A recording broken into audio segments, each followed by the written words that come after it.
There's a war going on inside. Just to name a couple, I battle with porn and pride. In a persistent struggle, a reoccurring huddle, a prayer meeting with me and the Holy He's not Spirit. going to concede.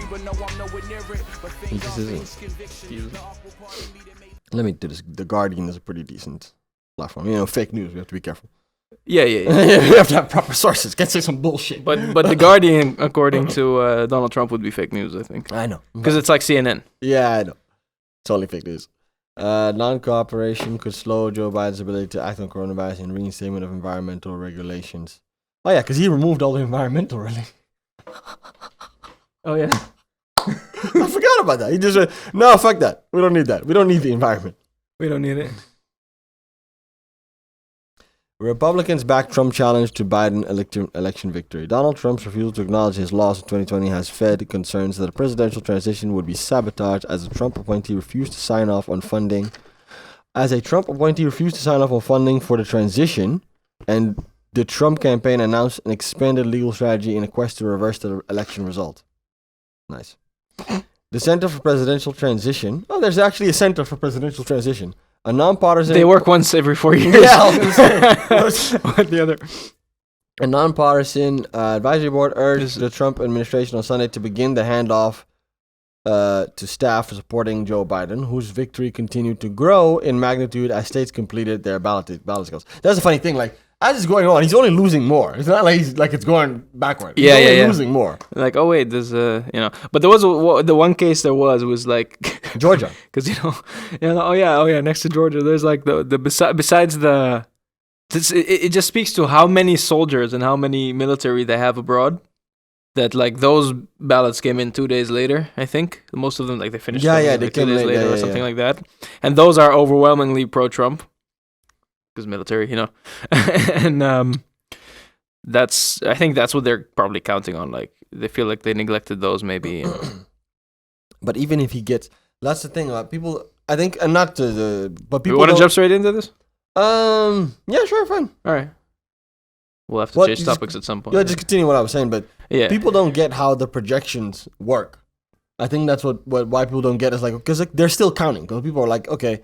If they're still counting, how can you already say that Joe Biden's won? But it's kind of like, if we can do the math and see that even if, of all the outstanding votes, if all of them voted for Trump now, he would still have lost, then you know who's going to win already. You see the point? Exactly. Yeah. And that's how they do the projections. Where like, okay, there's this many outstanding votes. Biden is ahead with, like, if Biden is ahead with 50,000 votes and there's 18,000 votes left, if those all go to Trump, Biden is still won. Yeah. That's how they do the projections. Yeah, that's the thing with sports as well, where they just celebrate titles weeks before if they already can't be, They can't be someone else. Exactly. And that's how they've done this. Like I've ever caught up with, or That's how they've done this. It's because Pennsylvania, unless he can flip what he's hoping on is he can flip Pennsylvania on voter fraud. That's what he's trying to do. Because if he does that, then the conversation is different. But even there, like, I mean, because I remember it was like at some point. No, not really. No, because at some point near the end, it showed the chart of like what the paths to victory were for both of them, and then Biden needed one of the remaining 4 states and or Pennsylvania, and Trump needed Pennsylvania and 2 of the remaining 4 states. Yeah, no, he needs a lot more. And both those states, Biden is also ahead. Was Nevada blue? I think Nevada was. Let's pull up the map. Let's pull up the map. Let's see what we're doing. Yeah. Electoral. We finally have internet in this room. It's like these studios usually not. Where is that? Can you get like a live? Oh yeah, here. There we go. Interactive map. There we go. We could pull it on the screen in the edit. Okay. So 200 in. Huh?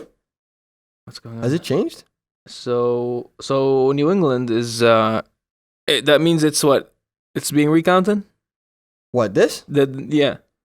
Because it's so for those. Oh, what? Just turned blue. You just turned it blue. Just you made the state blue. Oh, I clicked. Oh, it's interactive. It's like it's how you click and it shows you what happens if you. Okay. Yeah, we're gonna learn. Okay. Let me see. And got a nice like anti-balding ad next to it. Like the two, they use 2 different actors, and then one has hair and one doesn't. And they're saying that's before and after. Reset map. There we go. So what is this showing us? You are viewing 2020 consensus. So I want to say, by the way, something crazy. Like we found out, my friends and I discovered the easiest way ever to make money, based on the elections, right? friend of mine who, he's in a group where we bet on like fights and stuff. And we, give them my picks and everything. He's like, bro, like I put like a bunch of money on Trump to win the election. And it was like 2-1 odds. It's equal. It was just pick 'em. It was like equal between the two, I think, or more or less. I think Trump was a little bit less likely. So you double your money, and essentially you put $100 on, you win 200, right? You win $100 profit. So in the beginning of the projections, when they started counting the votes, I think they were like overwhelmingly in the favor of Trump, right? Yeah. Way in the beginning. So as soon as that happened, your cash out, because there's a certain amount of money that throughout you can you can cash out live. So if your team is up, it goes up. If your team is down, it goes significantly down. Yeah. So they were up to like basically the winnings. They were up to the double. So he already doubled his money way in the beginning because they're like, oh, Trump is so far ahead. He's probably going to win it. And he cashed out his money then. So he doubled his money on Donald Trump to win the elections. And then he get destroyed. Yeah, so it flipped. So I'm thinking, man, next election, whatever it is, even if I'll always go on the underdog. If the odds are like 3-1, 4-1, I'm just gonna go on the underdog and hope that his votes are being counted quicker or first, and then he's up a little bit. I can quadruple my money, cash that out, and then watch him lose. So yeah. So just a tip, for everyone. Just these are constantly these interactive. I want to see what it is now. It needs like several states to win. Biden doesn't need anything because he won already. He's gonna win both, but it's only gonna cost him money. Like God knows how much it costs because there's all these expenses to the recount. He needs to pay everybody again to recount, and and even then, like, do you think he's gonna have a case to he's gonna sue the country, or is it like?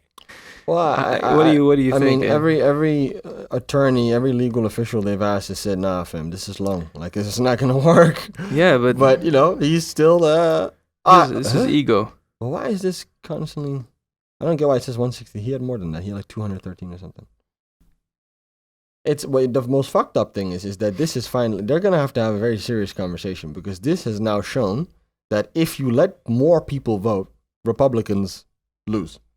Now, that's something that everyone has known already. It's just if you let more people vote, the Republicans lose. Yeah, because that's a long-standing thing in every kind of election. It makes sense. The more people vote, the bigger the chance that Democrats win. That's why Republicans are very much for all the things that keep people from voting.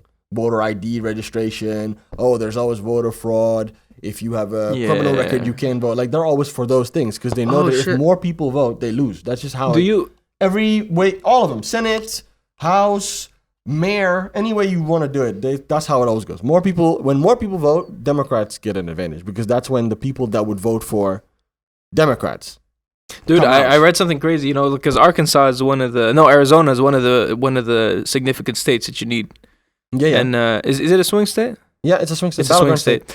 So it was very essential in this 11. Yeah, it's very essential in this. And all of it is happening in Vegas. Particular. It's all happening in Vegas. Yeah. Now, the crazy thing, I'm coming back to your point. I read today that you have a large settlement of Navajos, right? Mm-hmm. Those are the indigenous Native Americans, right? Mm-hmm, and they have all these what do you call them? The state the reserves. This is it. This is the state. This is the correct one. 279 Biden, 214 Trump. Yes, this is what we're looking at. This is what's called. Yeah. Okay. Now we're here. Everyone, I think one of the main reasons that so many Trump voters voted Biden this time around was his dealings with the COVID situation. Like, that's without a question. Like, that's the biggest thing. If there was no COVID, he would have won. Yeah, I believe so. Because even before I was predicting Trump to win, to be honest, like, considering the climate we're in. Yeah, I didn't want him to win, but he would have won easily. If it wasn't for the COVID thing, he would have won. I'm not saying that Biden is the best candidate. And let's clarify why, because I don't want people to just randomly think something. Although I don't, I have my opinion. That's fine. We'll discuss those today. Here's the case. It's because of Biden is winning because of the mail-in ballots. Several states put in different new laws that they've never put in before to allow people to there was three things. I think it was early voting and mail-in voting. And another one pertaining to COVID mostly, right? All because of COVID. Oh, because if there was no COVID, there would be none of this. Yeah. And if there's none of this, half of a huge proportion of Biden's votes wouldn't be there. Because in general, this is by far the highest turnout for votes ever. Ever. Yeah. So that is one of the main reasons he's won. Like, even if you discard the fact that people have a more negative view of Trump now because of the COVID, even if you just look at the technicality of it, if there's no mail-in voting, there's far less turnout. They had the highest level of early voting in ever.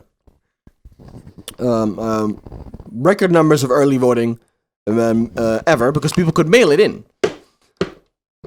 Yeah. And that's how Biden got such an advantage. That's actually how they said it too. The reason, to go to what you were saying, the reason it looked like Trump was winning, it was the votes that they count first are the same day votes. The mail-in votes came later. So first it looked like Trump was winning, right? Because they were counting all of those votes. Then the votes of the people who had mailed before are now being counted afterward. And that's when you saw Biden. That's how your guy... So I don't know if what you guys doing is going to work every year, because this is why it happened this year. Well, that's the thing. Do you think they're going to stick to it or no? Because now there's this whole commotion and this is... The Republicans are going to do everything in their power. Every fucking thing. They're going to do every possible thing that they can. And the funny thing is, it means... it's not even due to fraud. Like, I think most of them believe that there isn't really fraud. You know, that they're just going with that narrative. They know that when more people vote, they lose. But they do know that... All the statistics say that when more people vote, they lose. If you carry out this essentially silencing a large proportion of people that wouldn't have turned up or, normally, because of the new voting system. So their method is to silence a lot of the others instead of so that they can win. For converting them. That's literally what they do. Exactly. That's how they win. That's how they win. No, if this is what shows it. If you have more options to vote and more people vote, this is what it looks like. And statisticians and experts have been saying that for years already. Like, if more people voted, Democrats would win. Same thing with the 2016 election. Yeah. People just didn't show up in the 2016 election. So, some madness. Arizona is still out there. Nevada went blue. No, wait, what am I saying? Nevada didn't go blue. What am I saying? So, no, what I'm saying is, to continue, blue. Like, here's the thing. Nevada's I'm talking about Arizona, right? Arizona is out. Arizona, you have these huge... Georgia is out. Georgia is too close. The difference is, look... The percentage is equal. Yeah. It's a point. But Georgia is that's already a huge win for the Democrats, because Georgia is always red. Oh yeah, they haven't voted blue since 1992. So to get Georgia to turn, hey man, you gotta have fucked up somewhere. No, he really. But to be honest, so I'm telling you the Arizona story. You have the Navajo population, and due to COVID, they had out of every population, they had by far the highest number of COVID deaths. Oh, really? And that also has to do with, the way they live very remotely, and they're far from healthcare or whatever. But because of Trump's failings to deal with COVID, 97% of them voted blue, and that was the amount necessary to flip the state. Oh, that's so mad. They're saying the Navajos, if they had voted like 50% of them, or if it was a bit more 50-50, it would have gone to Trump. And they made the difference in the state. Yeah. But he would have still lost. In this map, he would have... If you give this one to... Because it's not done, he can still get it. Oh, okay. It's open still. Arizona's open still. Because it's too close. But Biden has more votes here. Look. Yeah, no, he's ahead, but they're not done. They're still counting. Okay. But it's significant. So that's why, in that state specifically, that's why it's so significant. Those amounts of votes just from the Navajos make such a big difference. No, Biden is definitely ahead. Biden is most likely going to get it, but it's still too close to call, so they haven't called it yet. Some other news places might have called it even. They might say, fuck it, we know he's going to win. But they haven't called it yet here on ABC. But even if Trump won that one, he would have still... Biden is done. He can win everything else that's left. He's lost. That's how it works. It's a system. Yeah, just so we're clear, we're recording this. It's already announced that Biden has won, and now Trump is trying to object. Yeah. Here, let me see. Like all the ones that are left. Navajo Nation went solidly for Joe Biden with 73,954 votes, compared to just 2,000 for Donald Trump. Look. It makes a huge... they're making the difference there, right? If he loses that state, it'll be because of that. Yeah, for sure. And isn't it ironic? It's the Native Americans that he has completely neglected. And true. Oh, Nebraska has this weird thing where they give... It's all about make America great again, and we need the original American. They are the original Americans. Nebraska and Maine have this weird thing where the electoral votes can be split between the two candidates. It doesn't all... So he got 4 of the electoral votes and he got 1 of them. They split it. Here's the thing, man. That's how they do it there. And in Maine, they also do it that way. I forgot about that. Here's how the system is completely jacked up in more than one way. Jacked up. All right. It's I'm gonna let you do your thing. completely You go ahead. destroyed, man. Out of all places, we're living in the Netherlands, and to very simply explain the democratic system and the voting system in the Netherlands, there is a whole lot of, I don't know how many by now. It's probably like 25 more political parties, right? And every one of them, it's based on the amount of seats you get in parliament is how much of a say you have in changing policy. Yeah. So every single group is represented in some way, or every single viewpoint is represented in some way. You have like the Green Party, you have the far right, the far left, you have the Socialist Party, you have the Workers' Party, you have the 50-plus Party for the old people, Labor's Christian Party, the Animal Party, you have the Pirate Party for internet pirates, right? And you have one that is mostly for the Turkish and Moroccan minority. Yeah. So everybody can be represented. How far you get, to what extent you can represent them, depends on the amount of votes you get. But that means the biggest parties all get seats in parliament. Yeah. And that's how you make changes in this small country like the Netherlands. In a country the size of the United States, where actually essentially every state is its own country and has its own laws, this two-party system completely does not make sense. This is the main reason why there is such a divide within the country that's especially being evident in 2020, seeing as Donald Trump has put his stamp on his unorthodox way of leading things, which led people to vote on him in the first place. And I completely understand to them, this is not a politician, because we're done with politicians. They don't want politicians. I understand the frustration with politicians. They don't want a politician. They want this guy. They want this guy, which of course the appeal makes sense. It makes sense, I think the appeal makes sense when you're capable of seeing the other side of the argument. Yeah. If you're that far left that you don't understand the perspective of someone who might be even a little more conservative, then you won't get it. But I think if you're kind of balanced, like I'm left leaning mostly, then you would go, okay, I can see why certain things would piss certain people off. Like, okay, I'm done with this nonsense. Like, I'm voting for this guy. Like, a lot of people that vote for him don't agree with most of the nonsense that he says. No, they just but they still rather have that than you know what I get though? Nonsense. Like, he does piss off but this is like something that I kind of like, but also I understand is extremely dangerous.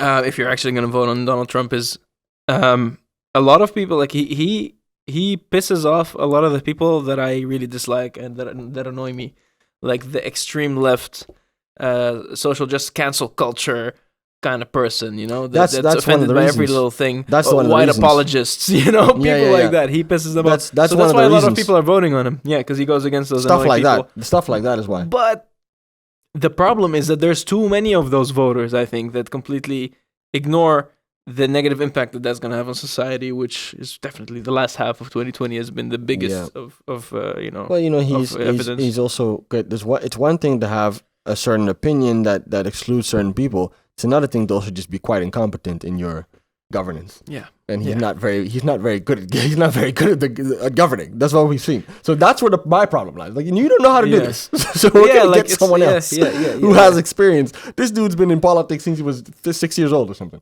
Joe Biden, he was born in the White House. He was always born in the White House. He was always a politician. Yeah. I'm joking. He was born in the White House when it was still the black and white house. No, I'm exaggerating. But he started in his 30s or something. He's been in politics like over 30 years. Mad long. Yeah. And he's been really fake, honestly, in the beginning though. Like I think he now is like he's really the real himself. Yeah, but if you look at in the past, he was saying he's extremely pro, he was Zionist and like the stuff like that. Okay. I didn't catch that one. Yeah, it was sent to me today. I missed that one. Yeah. Wait, let me make sure, because someone sent me that one didn't land on my table, but okay. I'm gonna leave that alone for this moment. Extreme Zionist, he said in the video I saw. But I could see it. You know why? But you know why it makes sense? He's very religious. He's very Christian. Very religious. Then it makes sense. Yeah. If you put those two together, then that's what you get. Yeah, but it's of course. But who probably didn't know he was gonna go for president someday, near the end of his life. He's ran twice before, huh? Yeah, but did he believe himself? now he's like, oh, I'm running. I have to. I can't lose because I'm running against a clown. He ran in 2008, and he ran, I want to say 1998, but I'm not sure about that. Don't quote me on that. There might have been another one. But he's ran 2 times before. I know that one for 1,000%. He ran 2 times before. This is his 3rd time running. And now he's running. Yeah, but, Never give up on your dreams. Give up on your dreams. Right? Never too Even late. when you get dementia. It's never too late. Make it. Oh, my God. So, so this 2-party system doesn't work. And there's a lot of things to talk about there, man. But just pertaining to the It's States, a brilliant segue to what something I want to say. Yeah. I think that this might be one of the... I don't think this is the last time we're gonna see it, but it's. I think they're gonna. There soon will be a time where they have more than 2 parties. I think so. I really think so. I think it's necessary. I think the Trump machine is gonna become its own thing at a certain point. That's what makes sense to me. Like if I'm Trump, I'm coming. Because the thing with Trump hasn't conceded at this moment. By the way, at the moment of this recording, Trump still has not conceded. He's still just sitting in the Oval Office holding his own. He's still just doing his thing. Yeah, but.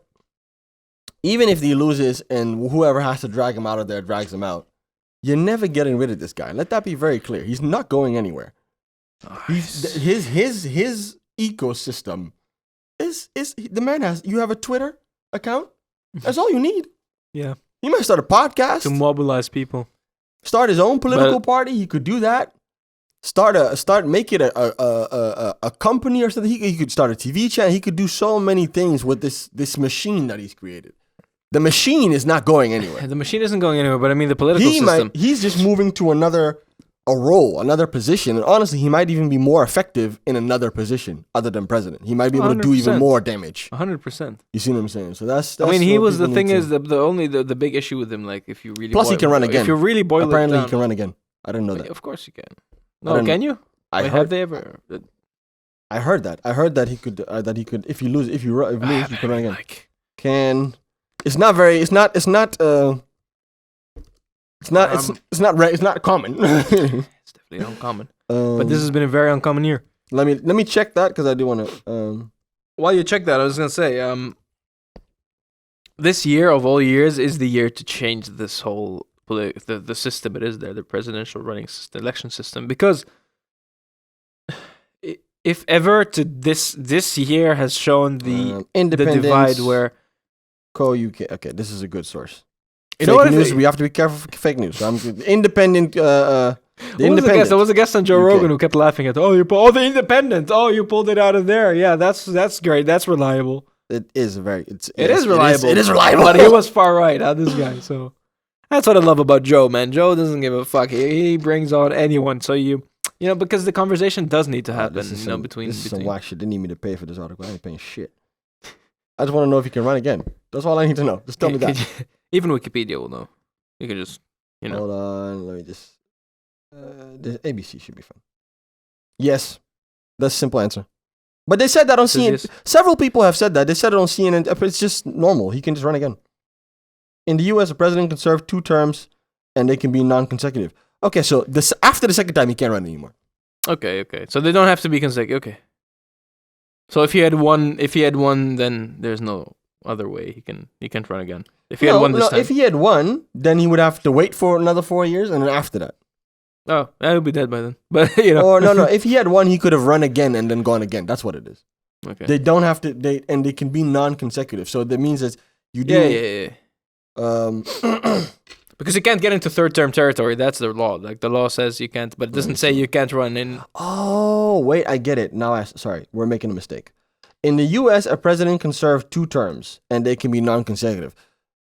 So if he won, every 4 years. Yeah, if he had won, he can't. He can run again because he lost. And then he wins, but then he can't run anymore. Okay, clear. After 2 terms in office, that's it. As the 22nd Amendment of the U.S. Constitution states, that's a shorter career than a pro athlete, bro. No person shall be elected to the office of president more than twice.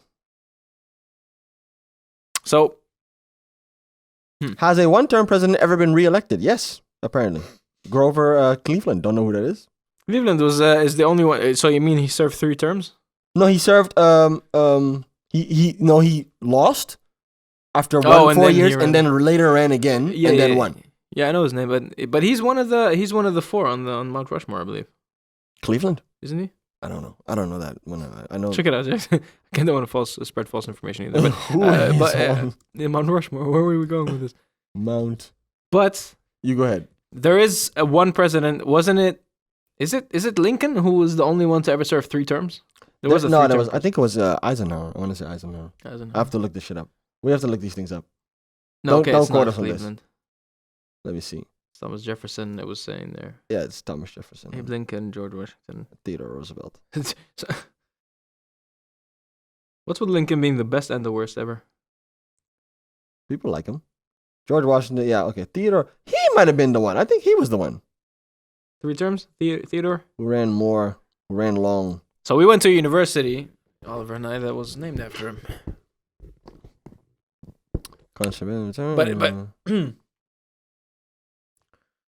you know what the thing is with this? The thing is, man, in the States, there's just so many. Obviously, United States. So there's all these different states that have different laws, and obviously, you're gonna vote for the person that best represents, or can change the laws of your state, which is different in every state. No, he just ran 8 years in office. 8 years. Okay. I don't know. Check third term. Who did third term? Let me see. But I mean, look that up. The insanity of thinking that the 2-party system works. in that big of a but you have to say it's a historical development. It's not just that they just want let's just do this shit. It's like it's been built into the system, so it's very difficult to get that out of there. It's like a too big to fail thing. It's like a catch-22 because you can I can start my own party, but then I won't get any power. Yeah. Because it'll be because people will vote for the party that already exists. Change. It'd have to be changed though. The thing is, I understand, like, whichever president is in office is not going to change it. So it's never going to be changed because the president is never going to change the rule to take power away from himself. Because if let's say, if Joe Biden now says, the best thing we can do... Franklin Roosevelt, that's what you... Who did you look? Oh, you looked Teddy Roosevelt, okay. We had Teddy Roosevelt. Yeah, it's Franklin Roosevelt. Yeah, I knew it was Roosevelt for sure. That what you said made sense. What was I saying? Yeah, he's the only one also. Yeah. Why was he allowed? You know why? I think because it was around the Cold War. Was it Cold War? This is way before this. Oh wait, no, it's not. No, it is. No, it's World War II. Because there's so began 1941. It's World War II. The laws differ when you're in a state of emergency or in a war. Then you can and that's why. So people were saying like it was a joke, obviously, like in the Middle East when Iran attacked a U.S. Military base after the U.S. had assassinated one of the military leaders, right? And then because I was in Jordan then, I was so that's like if you want to attack the U.S. from Iran or the U.S. or Iran wants to attack the U.S., you have to go over Jordan. And we have a lot of American military bases in like the remote areas in our country. I was there at the time, and people were genuinely scared and afraid that this is going to be World War III, or at least a war was going to happen. When Trump was wilding earlier this year. Yeah, because we were actually like getting a bit worried when I was there because there was drones flying around around that time, and we'd get essentially caught in crossfire, and we were going to be used as a pawn because we are bordering Iraq, which is bordering Iran. We're that close. The U.S. military bases in Jordan were being targeted by Iranians, so they would shoot rockets at them, and that's like they're striking areas in our country. Where was I going with this? Oh yeah, so they were saying like, oh shit, like, but it was a semi-joke. It wasn't even really a joke. I think they were saying like, of course Trump would get involved in a war with Iran so that he can, of course, avoid an election because there won't be an election if they're at war. Oh, this is actually very interesting as to how. Are you listening to this? No, yeah, I'm listening. But I'm also saying this is very interesting. But go ahead. But like, if you'd be involved in a war with Iran, there would be no elections. He would already automatically get the second term. So that's what they were saying. Oh, that's why he did it. He did it on purpose. And it's the same. Like, if you're serving your second term and it's nearing the end, and you're getting involved in a war, you're at war. You can't do elections and get involved with that. You need the stability. You need the president. You get the third term. I see what you're saying. But that's the law. Like, that's apparently if it's state of emergency or you're involved in a war directly, that is a direct threat to your country. So not the wars that the U.S. has been involved in Iraq, the Afghanistan, but I mean if the U.S. is being attacked. It had to do with the war, but they said that, what I'm reading here, they said it also had to do with, up until that time, it was more of a formality. It wasn't actually official. That's then? But that's 45. That's not even that long ago. Yeah, it's apparently 1945. Apparently because George Washington, he decided not to run for a third term. No one said you couldn't. He just said, no, I'm not going to do that. That's not cool.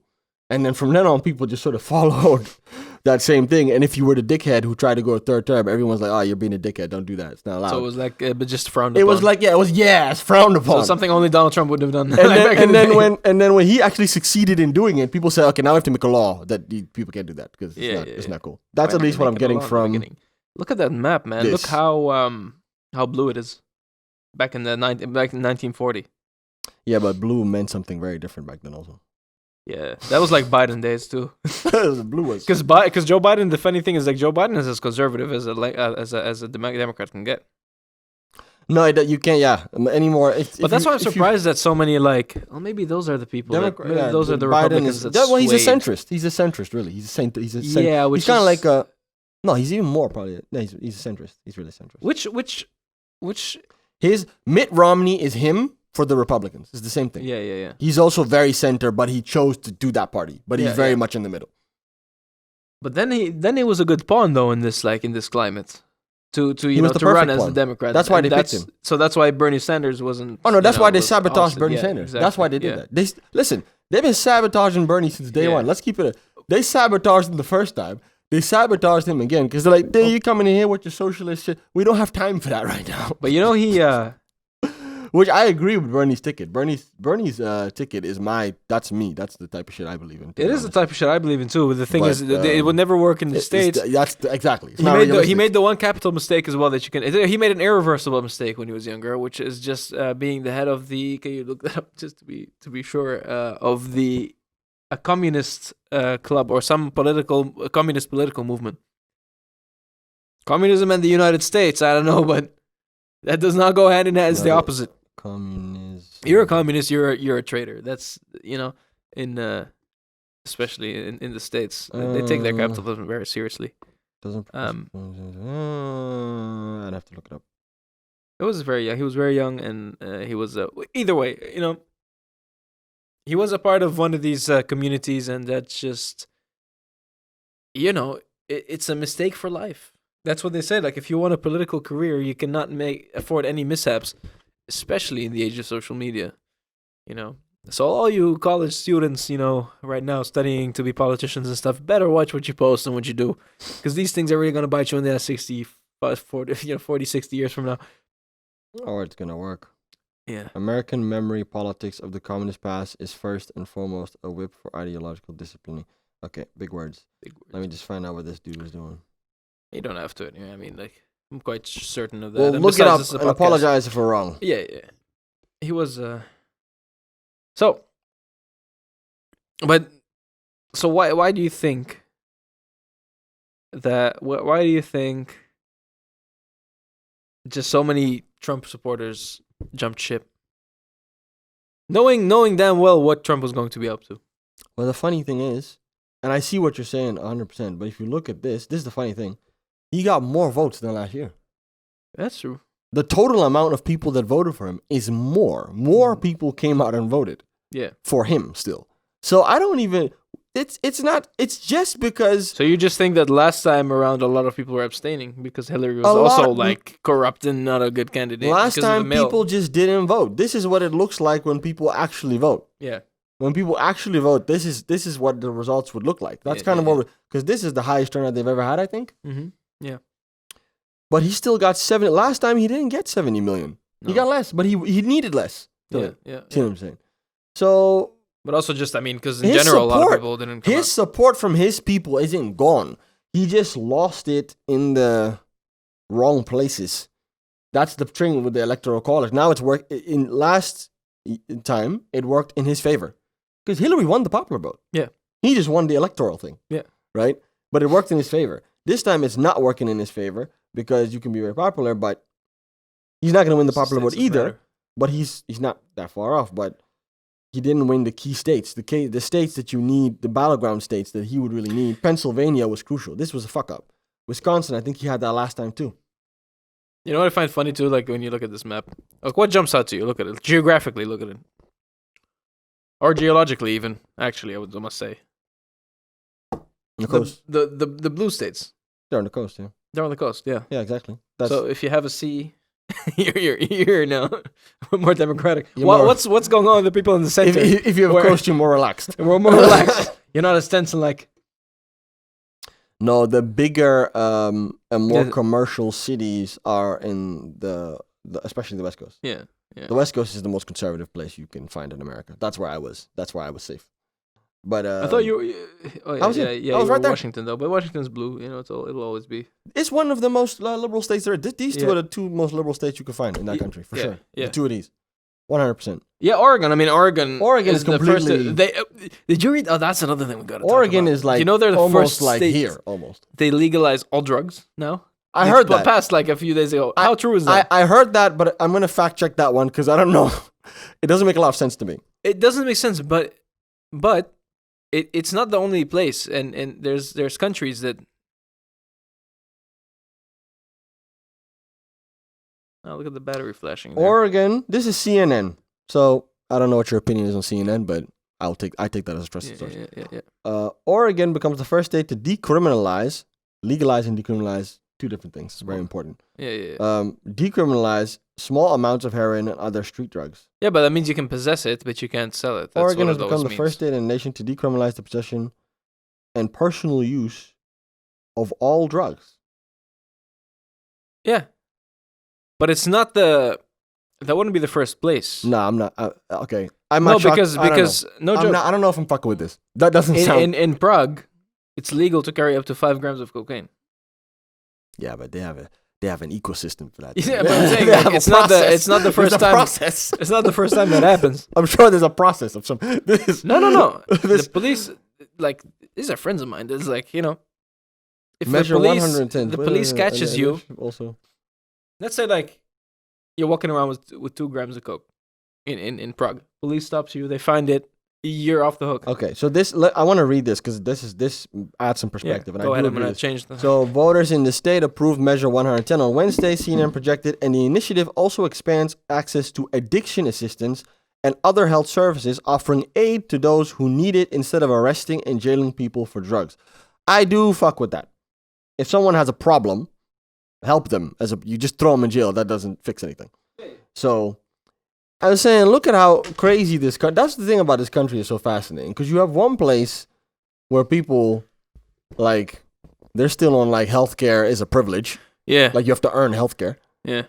And then you have another place where they say, you know what, meth isn't even that bad, though. Like, let's just do that. Because like, the withdrawals... How do you... the gap is... See, because that's the issue with that. That they go too extreme. It's like they can't find a good balance, so they go extreme there and they go extreme here. I don't know. I get the people who have an addiction shouldn't be jailed. I agree with that. I don't know how this is gonna work. Honestly, I don't know how it's gonna. Honestly, it might work out. I don't know. It's similar to what marijuana used to be here. Yeah. It'll be an interesting experiment to know because look, at one point, it's not even just that. I think it's also to battle if they would do it statewide, but especially the states bordering Mexico. You're not going to win the war on drugs. That's not going to be won. Like, you've already figured that out by now. The cartels are going to keep getting stronger. Supply and demand. There's always going to be a demand. There's always going to be a supply from there. If you legalize it or, you know, monitor it through the government and, you know, then you are sort of killing the competition or competing with the cartels in that sense and giving them less power, less influence. Because, you know, if you're addicted to drugs or you want to get drugs, you can get drugs. I can ask a couple of people right now. They give me a number. I call a guy. I have drugs, right? Whether the laws are, you know, whatever the law is. It's an interesting thing. It's an interesting I'm very split on this one because on the one hand, I'm like, I see what you guys are saying because they make a good point. They say it's the biggest blow to the war on drugs. Shift the focus to public health. Removes one of the most common justifications for law enforcement to harass people, prosecute people, arrest people for nothing, incarcerate people for nothing. I agree with all that. That's true. This isn't number one reason they used to fuck people up. Oh, you had drugs. Oh, you might have drugs. Oh, we think you have drugs. Yeah. If you decriminalize that, they can't do that anymore. Exactly. So I'm totally for that. I don't know about people just I know we're split on this. And a lot of this, I don't really know how I feel about that one. A lot of this, I'm just playing devil's advocate, to be honest. Because what are we going to do? Like, I assume no driving, obviously. No driving on drugs? I would assume so. I would have to check the law in Prague as well. You can't because I think that's a good point of comparison. You can't drink it, right? No, you can't. No. So that's clear. But I would hope. Look, yeah, I think here my friend was telling me, and he's big into pot. Like he's He smokes a lot of weed. Possession he of was small driving amounts- and telling me in Holland, and it's rarely used, but they do have this apparatus that they can check the level of THC in your blood, which is the chemical that is released in marijuana. Yeah, yeah, it's very common. so you can't smoke too much and drive either. No. They can catch you. But there's a difference in the effects. Obviously, you can't drive on heroin. Like that's clear to me. Cocaine, however, could make you a more aggressive yet better, more alert driver. I find this assume. interesting. I heard it. I thought it was a joke. To be honest, like I heard this, I thought. Yeah, a lot of people did see it. Think it was a joke. I knew it was real because it was on like reputable news sources. AP I'm like News, CNN wouldn't Washington print this. Post as well. I don't know. How do you feel about this? I mean, I know you're kind of saying it now, but break it down. Yeah, for me but again. also partly I'm being devil's advocate. But No, but you though, not the devil. You. Tell me what you think. Because I don't know what I think yet. I'm still like, I don't know. How is it gonna work? How would this in society work? So I wanna pop some meth. I can go to a. Can you start a business with it yet now? That's what I want to know. Because if it's decriminalized, can I sell it now then? The medical business probably, because I would think like so a lot of these drugs they're mentioning, the withdrawal symptoms are just extremely but probably like microdoses of stuff to get off of it maybe. Because so on the one hand, I think it's devastating because it'll probably create more addictions. You think so? Yeah, because it's not just readily available. So people are like, oh, I don't have to worry anymore and be discreet about it. I can just keep ordering tons of I know shit. there's some people who make the argument if you do that, people are less likely to But then again, we shouldn't forget that they're saying decriminalized and not legal, right? It's just decriminalized. So you can't actually openly just keep selling it and creating it and selling it. So that's still illegal. You can start a business in it, but you're not going to be jailed for having. No, actually, yeah. Now that we put this distinction in, I do think it's an interesting experiment, and it should be done. Like someone, I guess it's something nobody wants to be the front runner in it, and Oregon just thought let's just bite on our gum shield and go for it, and try it out. Because I think in terms of because I've looked into the drug war a lot. And I've done a lot of research for, especially when I was like in advanced Spanish classes and stuff. We had to talk about the cartels. The drug war is some absolute bullshit. I don't support that at all. But that's a war you're never going to win, and it's only going to create more victims. And the demand is still going to remain, and it actually keeps increasing. I think year by year in the States, and the States is the biggest consumer. It's meant as an excuse to oppress certain people and to harass certain people. That's what it's meant for. It's not meant to actually solve anything. Of course, it's not meant to actually solve anything. It's not. Yeah, you can look at it from. It's meant to be some bullshit. So I'm completely for getting rid of that. I get it. I don't know about this one, though. See, but in this case, as you said before, you're going to get rid of, at least really decrease the amount of those kinds of arrests and victims of those arrests, which will also mean, if that's what you're assuming you're, stopping a lot of these black people in cars for, it might, bring down the amount of police shootings against a black community. That's the idea. That's the idea. Which is true. But I also think the war on drugs, when I was researching it myself, the biggest consumer of drugs in the world is the United States, bordering Mexico. The amount of drug use in Mexico, okay, check, like, I don't want to ask you to research everything, but it's extremely, extremely, extremely low percentage compared to the States. The consumption in the States is the reason that these Mexican cartels are so big. No, they make money off the States, not off Mexico. And I know, like, a lot of this stuff. Maybe a lot of people. They make money off. Of course, we're talking to people, of course. This could be an interesting way to battle it, because decriminalizing it. That's what all these articles are saying. It's a very strong argument. It's like, it's fucked up in a way, because you're just thinking support the local drug creators. But there's very strong arguments for it. I'm definitely not against it. I don't know how it would work. That's kind of what the question. I'm like, how does this work? Yeah, and besides, it's just one state, so it's not really going to create much of a pool for comparison. If you legalize it, how many people do you think would take it on a regular basis? Because I'm still not using it. You know what I mean? Like, I think the majority of people still wouldn't take that shit. Yeah, but I think people are using it very... It would be like smoking, right? You can smoke, but most people don't smoke. Yeah, you wouldn't just start smoking just because it's the majority of the human population doesn't smoke cigarettes. Yeah. Few people. Yeah, that's an interesting point. But I think the people that are like casual users will probably, as some of them will become more casual. than now. I mean, look, like in London, for example, in Europe, London is if you still consider them Europe right now. In London is the biggest consumer of cocaine in Europe. And it starts with, they said it started with like a lot of these high, how do you call them? The Wall Street people, the World Trade Center workers, the corporate. Corporate, You know, the people big up their stockbrokers and stuff. It started with them as casual use. Like most of the addictions in London started like that, with like, oh, just on Fridays, at Friday night I go out with my colleagues, or Saturday night I'm only using cocaine once a week. You know, so it's like a healthy dose. You know, that's how it starts. But then they're like, we started realizing we're extra stressed, and so once you already get in there as a gateway, now I'm using Fridays and Saturdays because I'm going out twice a week.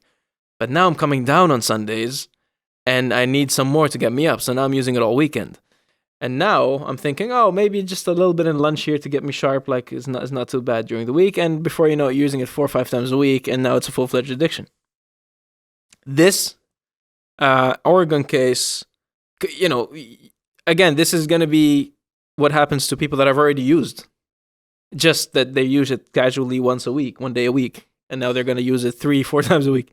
You know, that's where it's dangerous, because that's where it gets addictive, I'm sure.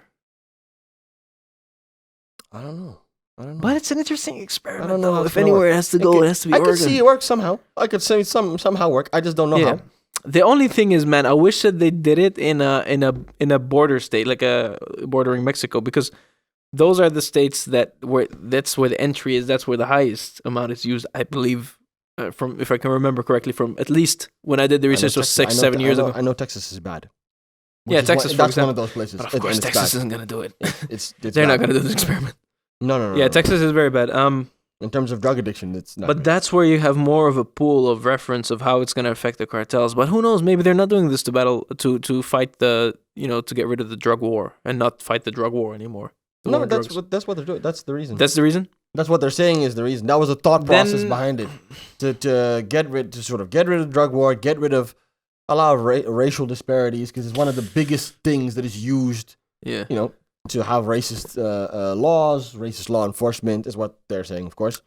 I guess you can do it if you like monitor the effect of it on the suppliers, who of course Oregon has their suppliers and stuff, and not necessarily the smugglers or the, because you have the main suppliers that that carry the product from Mexico across the border, and then from there you have the distributors, distributor around the state. So you're probably cutting off the distributors in Oregon. That'd be an interesting research to do.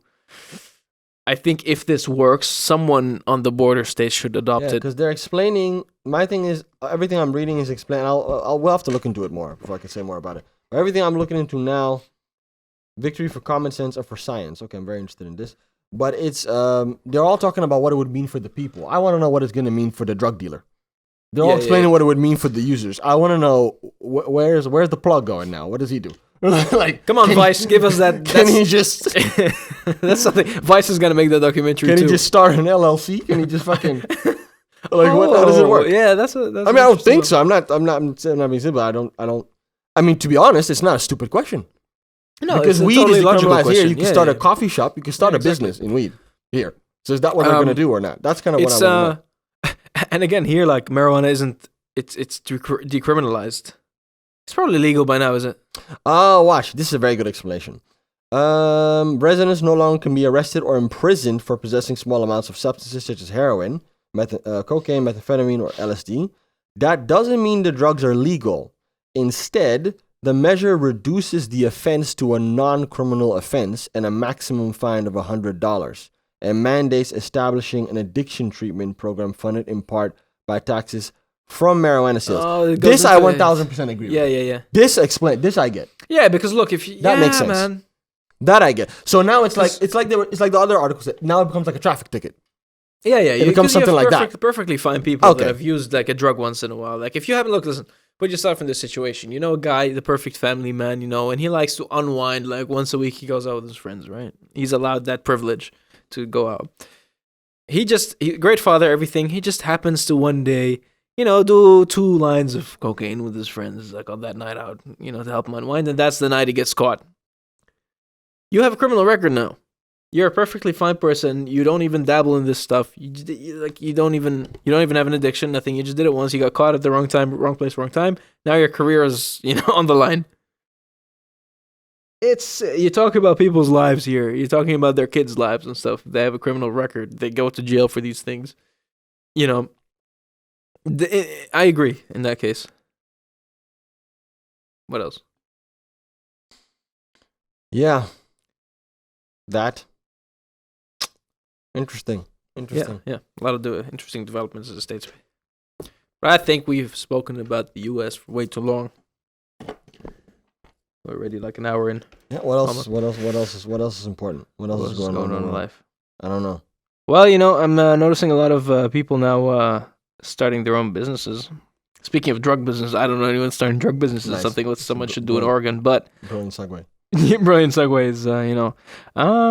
Me, you, and Anissa have had this conversation last time we met up, and I've been doing my thing for a while. I know you're trying to set up your own thing and stuff. We're noticing a lot more friends are looking for that. More people doing that. COVID, by the way. So, guys, COVID, we were in another lockdown in the Netherlands, and people are going crazy again because restaurants and bars are closed. You can't go outside. Outside, you're allowed to walk with two people. I think you're allowed to walk your dog. Also, I think they the dog is included. I think they made an exception for the dog. I'm not sure. Okay, I'm not sure. And you're allowed 2 guests in your house max at a time. But anyway, like people are locked down. The same businesses that were struggling before, that were starting to pick up again, including my own. Get hit again. But the people that had their stable jobs as well are just like thinking, I'm in this house all day, nothing is changing. I'm not commuting. I'm just sitting behind this desk the whole time. Is this really what I want to do? Because essentially, this is what they were doing before, but they were just going to an office, doing it there. Exactly. I think that's you can maybe enlighten us because you also now. Yeah. I'm working from home now as well. I think that's the key point is that they notice. Wait, I'm doing my job, same job I've been doing for maybe years, now completely from home on my own with very little supervision, and it's working. So I think it sort of puts you in that mindset of like doing it for yourself. Like you could easily do this also just for yourself because many professions nowadays are things that you could also do as a freelancer. Yeah. Especially where I work, there's a lot of freelancers. Yeah. So I think more and more people are moving into that, but it's also becoming more and more easy to start a business. Yeah. I think about in the past, you needed capital to buy to get some type of a building, to build a store or something like that. For most kind of business, now you have a website, a web shop. An Instagram page, people is making millions off of just having an Instagram page. Don't even have a website anymore. A website isn't even necessary anymore, to be honest. Yeah, a website isn't even super necessary. Interesting. I was at this networking event recently, as you know, and a lot of people we were exchanging business cards, but a lot of them were like going straight to the point and like they didn't even ask for the business card. They're just like, "Hey, give me your phone. Like, let's connect on Instagram." So even these are professionals and like of all ages, from all like a lot of them were in their 40s, some even near 50, and they're giving me their Instagram. Those are business owners, by the way, not just not people that work hippies. at certain businesses. Not just yahoos. Yeah, no. So they, but I'm saying but they run so they have their business accounts as well. Yeah, and those are like, let my company's page connect with yours, and that's how we can speak. I was talking to a potential client about it earlier today, where I was saying, LinkedIn, in terms of business to business, LinkedIn is still the most popular platform, but Instagram is surprisingly effective. Especially so people know. So like Oliver has a lot of business is done there as well. Yeah. LinkedIn, you're saying? On Instagram. On Instagram, yeah. Surprisingly, because LinkedIn is obvious. Yeah, but Instagram, but also Instagram is not as obvious to people, but on Instagram, a lot of business is done on Instagram. Business to business. I do most of my business, but then again, my business is like a lot of it is like unconventional. It's not necessarily, hitting up companies, but more individuals that are in entertainment or something like that. You can hit up companies also. I do that. Yeah. I do that too, and then like. Yeah, actually, I've had more success hitting up companies on Instagram than I have on LinkedIn, to be honest. Yeah, because LinkedIn is dead. Mail is dead. Mail is dead. Mail is completely dead. Mail is a good place to reach out to negotiate. Yeah, to transition to once you've had the conversations. Yeah, absolutely. It's like you meet the girl at the bar and then it goes well. Yeah, like let's have this conversation. Somewhere more private. It's kind of like that. Yeah. Kind of like that idea. The email is like asking the IG of a girl, I guess. Yeah. It's like, can I have the gram now? Yeah, that's where you upload your bikini pictures. Yeah. So but in terms of like what I don't like about LinkedIn, after a while I notice like I get maybe 3 messages a day that are sponsored, and it says on there sponsored, right? So this is like someone puts out a generic message that has your name on it to people within your industry. And it sends it to everyone, and it just changes your name. But it says on the message, sponsored from LinkedIn. Yeah, I don't like those. But they also have the feeds. and the videos. The feed is the one. The only thing that's effective, I think, is the feed, because like people are posting things, and people I've met that I'd like to work with something, I'll just interact with them or comment on a post I made, or yeah. Like the other day, someone uploaded this thing about podcasting and business and how important it is, and this is a lady who was also older. So I was also surprised, first of all, that they knew the importance of podcasting for business, and I commented on it and stuff, and that's how you lay down the groundworks of building a relationship with these people. It's the same with Instagram. The tip I can give is a lot of the people I get in touch with are people whose story I react to. You know, someone you want to get in touch with. It's a good, a very genuine, and maybe sometimes with a wink, funny way to, to get in touch with people genuinely. Because maybe the story is something funny, and you like make a funny remark about it, and they react, they like it, and that starts a conversation. Or someone posts an album or a song, and you're like, oh shit, I was listening to this. You should actually listen to this song by the same artist. Like, I love that one, and you find common ground, start a conversation. So yeah. Anyway, yeah, but you were saying because you work a job from home, and that gives you more time to work on, because you also have your own company. Because you have less commute time also as well. You're already there. It's easier to find time in between, or after you're done, to immediately get into spend some time work on your own business. Yeah, go wake up early in the morning and do it as well. It makes it all more simpler, easier to do. You can just combine the two. You're sort of on the clock doing both. Yeah. And but you don't say that outwardly. It's like no. Why? It gives you. I think it also gives you more focus. I guess when you're already in that space, if that makes sense. At least for me, when I'm already in that space, I can just simply, now I'm just going to do this for my business, but I'm already in working mode. Or if you come home from office, it's like, I'm not in the mood to go turn on. And also, you see what I'm saying? The commute. So, it's just exhausting, man. But, coronavirus, so a little trickier to get clients, but we're doing it. But a lot of people are a lot of people are just looking and doing their own thing. And like I'm saying this because also my closest friend, like one of my closest friends recently, he has a very, very good, very high paying job at a very, world famous, not world famous, at least regionally, it's very regionally famous, very famous, popular, continentally famous place. Yeah. And he just quit. He's gonna finish his contract. Tell me the story, because when was this? This is like a week ago, not even a week ago. Oh, that's crazy. It's very like because Friday I went and we spoke. He told me about it 2 days before. That's when he actually resigned. Today he was saying he has his last board meeting with them, but he's gonna finish December is when his contract ends. So he's gonna finish that out. But what led him to this decision, if I may ask? I don't know how private it has to be, or I don't know. I'm trying to omit certain things. No, okay. Yeah. I'll I can tell the story. Business-wise, just trying to understand. He had already struggled with, in terms of it was becoming a lot of the same. He had recently been given his own department to run and has an assistant he hired. But now, because of coronavirus, so it's mainly revolved around his job was revolved around PR, building relationships with people abroad. So he had to travel a lot, bring people in. But now, since the thing started in March, they haven't been back to the office, and they're projecting that they don't have to come back for another half a year at least. And it was just too much of the same at home. Since he just hired the assistant, and half of his work is made redundant due to COVID, he has barely anything to do because his assistant is just doing everything, and he has no prospects, and he just does all this job where he makes a lot of money and doesn't have to do anything. Exactly. It sounds like nice. Yeah. Oh, that's nice. Yeah. And he said, "No, I don't like that." No, but it's also it becomes when it's stressful, and when it becomes stressful, it becomes really stressful, and he has to deal with, some colleagues you just don't get along with, or they don't understand the situation you're in. They just. But in the end, I think the whole main point is he's noticing a lot of people, because I'm his closest friend and I have my own business, and as much as it is high highs and low lows, he notices that I'm always satisfied though to a degree and very happy, something that he hasn't felt in a long time. There's something special about making some money and knowing you made them. No, it's not someone that paid you. You made money. It's different. Yeah, there's difference being paid. Yeah, but it's like a client paid your own money. Yeah, but you made that money. It's not, you're not being paid by a company you work for, but you're getting that money because you provided a service for a client in exchange. You're getting your rightful. Yeah, for me personally, what gives me satisfaction is the fact that I think about it if I really think to the root of it, what satisfies me is when I really think about it. I'm creating a concept from scratch, and someone is paying me actually for that thing that I created. That's crazy. But I never sit down and think about it. Like when I think about it, that's what it is, and that's cool. And what I love is like I do provide for people that worked on me on that project, and I love doing that too because it gives me like this feeling of satisfaction. Like, oh man, I made that guy's month better. You know, like you, one of them as well. You've worked with me several times, and I enjoy that.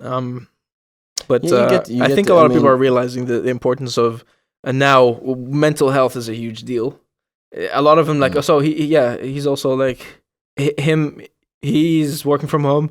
His wife just got a new job. She's working from home, so they're constantly in each other's way, in a way, like, you know, they're around each other. Yeah, they don't get to switch off, and they have to switch between the professional mode and the real mode the whole time. It gets mentally exhausting. And me too. Yeah, and I think even for the relationships, probably better. And he was working on. He had already worked as an intermediary between people, like this contact he made. I don't know exactly what it is, but the thing is, he enjoyed like, because I asked him like a while back, like what's the thing that you love the most? And he's like, actually, what I love the most of my job is the negotiation aspect. You know, being able to give the client as well as provide for myself and see where we can find the concession, you know, like where we can make compromises, and really like the negotiation aspect, which has really diminished within his previous job due to COVID. But now he had struck a deal between one party and the contact he had. And he's like, wait, I can do more of this. So he was doing more of this on the side since he had time. Oh, okay. You know? And then he's like, you know what? He was offered a job by the guy, and he was like, actually, I don't want you to be my boss. And here's the big important thing, because I was always big in preaching to him as well about ownership and how important ownership is. For the same reason, I think branding is very important, and it's more important than the money even.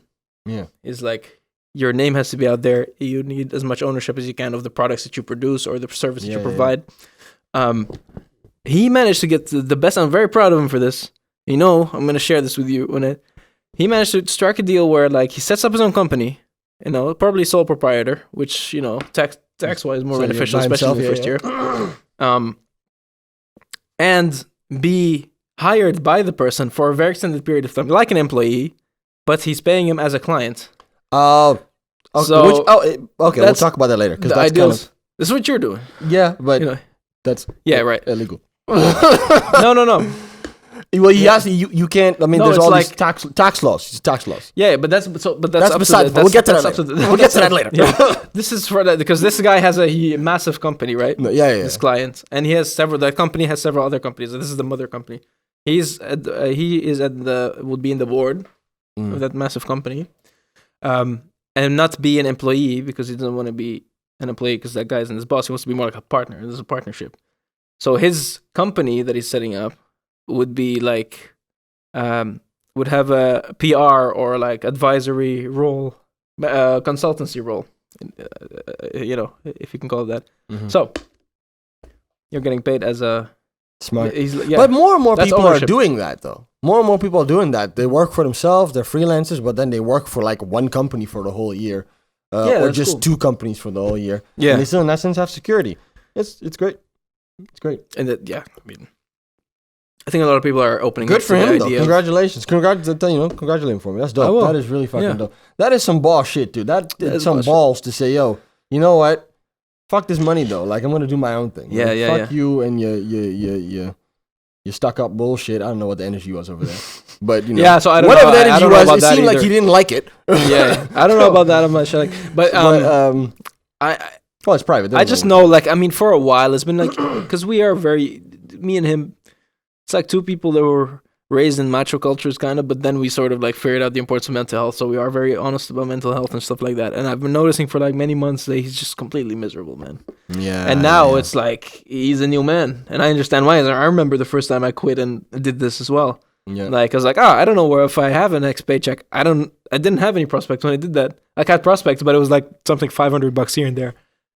And but I felt freedom and relief, and for him it's even more of a step because he's married, and you know, so there's that responsibility. But they don't have kids, of course, and they're not planning on having kids yet. So but still, still a step. What's funny is I spoke to him, his wife, and his wife is super supportive because she actually believes like me, it's the right. At least she's like. She sees it as it's not. There's not too much risk in it right now because we don't have kids, so we're still free now. So you got to do it now. This is the time to do it. This is the time. You're gonna do it. You know, wish him the best. That's dope. Congratulations to him. That's a dope thing to do. That's a dope thing to do. So guys, I'm like, if you're unhappy with where you are, like some people are satisfied and they're made for the 9 to 5 or the corporate job, or even not the 9 to 5. There's the ones where they say, like, don't have a 9 to 5 mentality, which means like I can ride you till 12. That's the new era, man. Yeah. All of the job ads, we're looking for someone with not a 9 to 5 mentality, which means we want you to work extra without being paid for it. Yeah. We want you to work 60 hours. Watch those small letters in your contract. I mean, I'm just not fucking with that, man. That's just it's just stealing more. Because at least if you're being paid for your time, you're being paid for your time. Now they want you to work for free for a company that isn't yours. You understand what I'm saying? Like, if I'm investing, if you tell me not 9 to 5 mentality, then don't give me a 9 to 5 contract, though. Yeah. Then give me shares. You're giving me a 9 to 5 contract. You want me to have a not 9 to 5 mentality. Yeah. A not 9 to 5 mentality is something that makes sense to have. Or compensate me for when you have your own business. Yeah, then it makes sense. Yeah. Then you can't have a 9 to 5 mentality for your own business. You're going to be working mad hours. Like, you don't have time to have a 9 to 5 mentality. But if you're working, pay someone for the time. I think that's the reason a lot of people start making their own money. For me, I know that was like the big thing. Was me thinking like, okay, so I was and it's a new era because I was. It's very doable. Yeah, I'm looking at some possibilities. My mental health was struggling at the point where I was like at that job. It was very stressful and miserable job. And not just that, because that started affecting me. Like I didn't have time to eat right, to work out, everything. I gained 11 kilos in that time, which I lost. Like I took the time to lose all that before looking for something new. But by then, my own company started working out. But I was looking at it, I was like, physically I'm feeling like shit, and then I'm noticing it. Mentally I'm destroyed, and all for what? Like they had just denied a raise because they couldn't afford it, even though I'm not gonna go into it anymore. But the main thing is like I'm doing all this for I'm not seeing any returns, because like no matter how much work you do, whether you do better or more or less, the difference is not, at least not significant enough to make me want to go the extra mile. Like maybe you get bonuses here and there, like in other normal jobs. Doesn't do it for me, because for me, like I said, if I applied myself twice as hard, just like I did this week compared to last week, for example, at the time, I would see double the gains if I had my own company. And now I'm seeing what, $100 bonus or something? No, and that wasn't even the case for me. That wasn't even a bonus. So. You didn't get the bonus. It's what Anissa was saying. There's a friend of ours, she works at also one of the biggest brands in the world, Yeah. And she's saying like the boss comes and presents the reports, and everyone is celebrating. Everyone's like, "Oh, we did 3% better than last year. That's massive. That's huge." You did nothing. It's like, yeah, great. We're celebrating the boss's pocket. We didn't see any bonuses. Like everyone is celebrating, like, oh yeah, we did our company did better. Like, yeah, but what did you gain? I mean, like if it works for you, then it works for you. I mean, yeah. No, some people love it. It's great. It's obviously the stable option. I think also if you like your job, it makes a big difference. I think if you have a job that is in a field that you actually like are passionate about, then okay, then it fits. But then you're getting return. Which the return on investment for you is like your experience and your exactly the experiences you're exactly. If you're in a job just because it pays a lot of money but you hate it, see now that's just miserable. I think you should rethink life. That's miserable. I've done it. And some people are proud of that too. I did it for 4 weeks and that was it. That's 4 weeks. That's all I could do. That was all I could do. I said, nah, I'm done. I'm good. 4 weeks. Hey man, but you're lucky to have realized it by then. I couldn't even do 4 weeks of it. Now I have a job, but it's flexible. I actually like my job. I do like my job because of my in this situation, like as it is now. Yeah. Not before, not as much. Like now you realize you like it more. Yeah, it's been even more. Well, I've had a lot of progress in my job as well because I've been promoted a couple times and I'm given more responsibilities. I do different kinds of things. Yeah, see, but yeah, that gives you like that gives you foresight and things to look forward to. Which I mean, that's it. Like for a lot of people, it just ends because they have nothing more to look forward to. Yeah, and that's where like the motivation completely. And it's still it's for a media company. It's still my field, and it's flexible. But most importantly, anyone who works with there will tell you the colleagues are great. Like I have really great colleagues. They're very great people to work with. So it makes it easier. So it's a great option. But I mean, do you enjoy it more now that you have to work from home, or did you enjoy it more before? Because now it's giving you time to sort of build. Yeah, in a way, it does because it also gives it's given us more time to focus on other aspects of the business as well, as opposed to what we're doing on customer care. But sometimes I'm also like, I would like to go to the office again, just because to get out of the house. Yeah, I mean, that's for me. That's now like, tricky, especially since being in the house the whole day. Yeah, it's a little much. Yeah, that was tough for me. So you have to be more. So now I've just learned I have to be more conscious myself to make sure I say, okay, like last night I went for a walk, just like after work. I just went, okay, I'm going to go for a walk. I have to remind myself to do that myself. More. That's all it is. If you do that, then you're fine. For you. Like at least like the things that mentally help you more now are smaller. Like just taking a walk before wouldn't have done it for you, but now it does because of the lockdown. Yeah.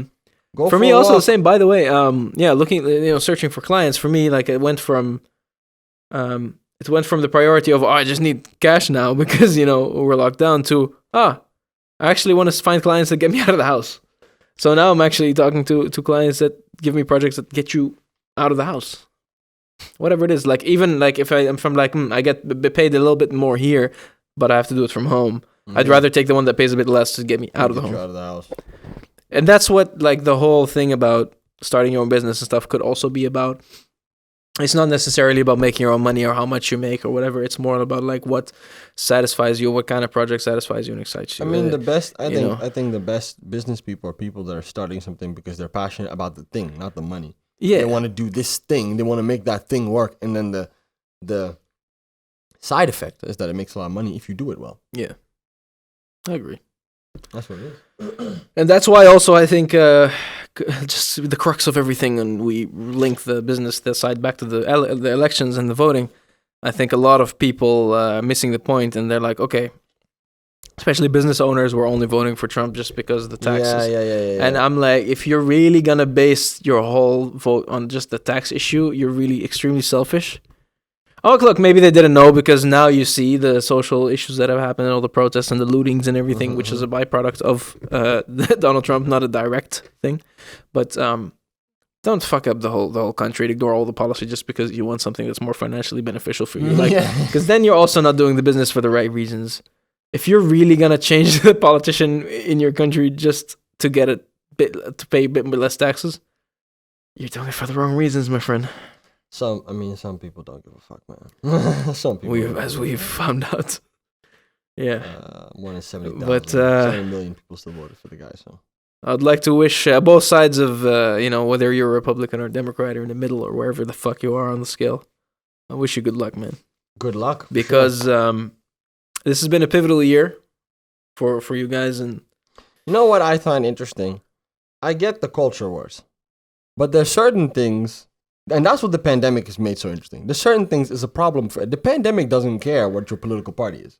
Yeah. If you get the virus and you're not lucky, that's it. Yeah. It doesn't care if you're Republican. So how about you just figure out a plan to deal with this instead of doing this stupid shit? But that's the whole big issue about the two-party system, aside from everything we've already mentioned about the two-party system, is that you get labeled with all the policies of that whatever what is it called?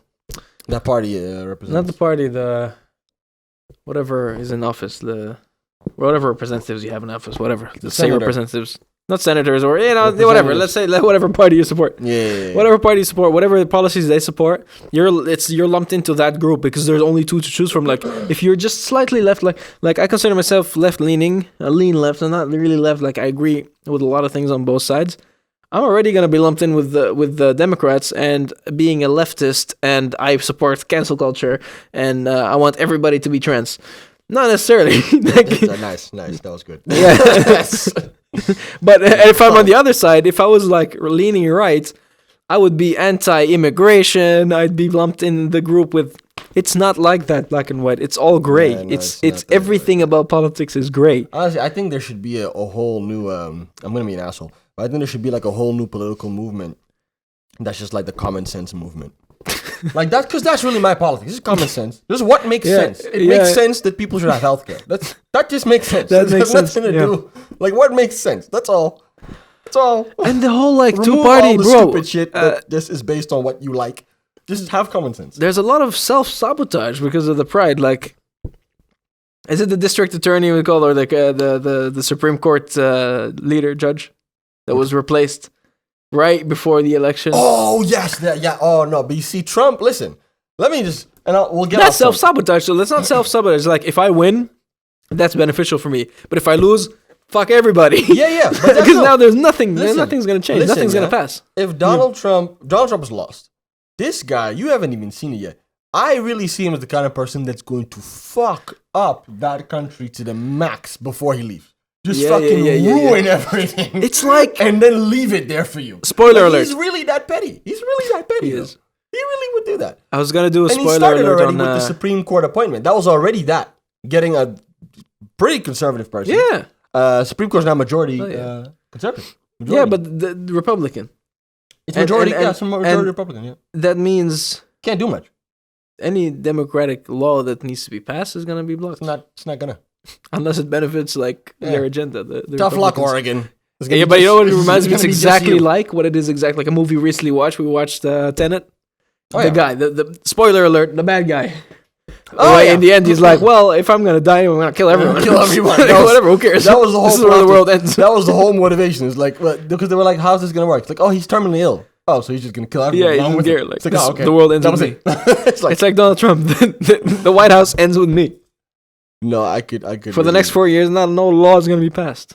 But no, not even 4 years, because the judge sits for how long? Huh? How long does the judge sit? Oh, that's the point. Forever. They're forever, yeah. Eternity. Because the previous one, she's terminally ill. She was terminally ill and she passed away. Yeah. The Supreme Court of the United States is an appointment, is appointed by the current president, and when you're there, you are there forever. Yeah. Period. You can quit though. You can pick. You can choose to quit. I heard that. You could choose to quit, but if you don't, that's it. And this is where House of Cards comes in play and you run it like they do. That's why people get liquidated, my friends. That's why. Oh my Jesus Christ. That's really why though. I mean, it's yeah. Can't believe how close the votes are though. Like the Plus, they're probably not going to get the Senate, by the way. Yeah, they're not. It's going to be red still.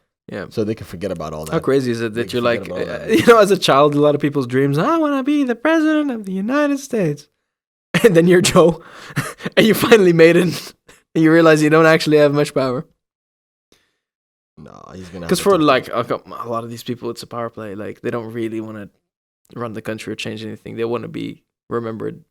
It needs to be their name on the. That's all they care about. Their name needs to be in the entry in Wikipedia. Like, I was the 46th president of the United States.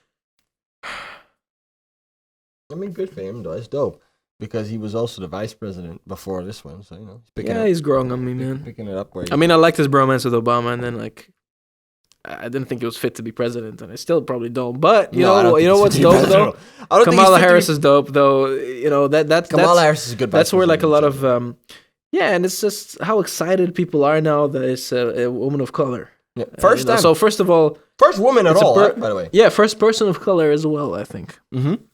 And first woman, yeah. Mm-hmm. So, because people were all sharing the memes like the VPs of the United States so far, and it's all these old men. Yeah, I saw that. Old white man, and then like a woman of color. That's one.